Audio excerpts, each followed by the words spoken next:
If you don't have the ability to make these quick decisions based on intuition, mostly confidently, then you will miss out on so many opportunities because you see dangers that aren't actually real.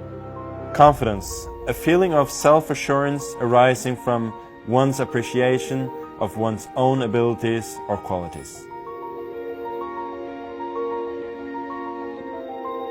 I am Magnus Carlsen. I am from Norway. I'm a chess grandmaster. I'm 27 years old. I am the #1 ranked chess player in the world and the current world champion. Chess is a very difficult game. It's very hard often to know whether you're making the right decision or the right evaluation, but still it's important to have confidence.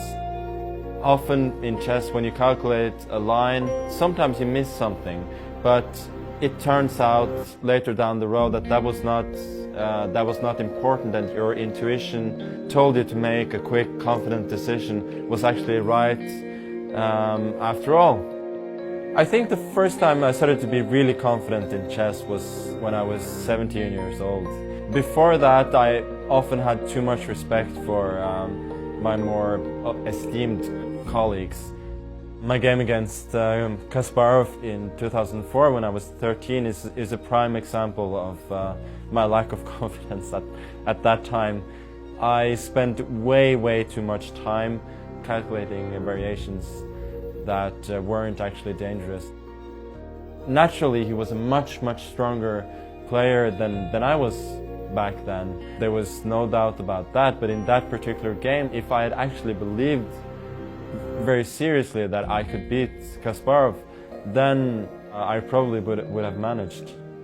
But when I was 16, 17 years old, I got into the level where there was no higher level. I was playing against the best players in the world, and I discovered very quickly that in order to not just draw them but to beat them, you have to have the belief that you can compete with anybody, and that was the first time I really found that. And within a few years, I was completely convinced, rightly or not, that I was the man, that I was the best. It's often very difficult when you lose.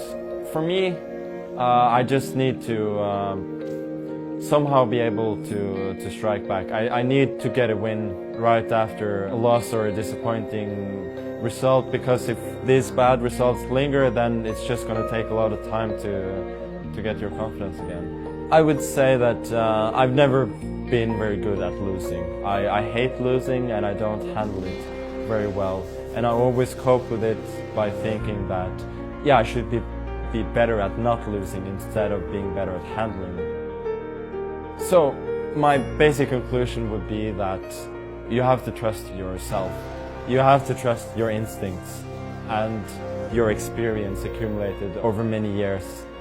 If you're not able to do that, you're not going to go very far. It's better to trust your gut and be burned sometimes than to always second guess yourself.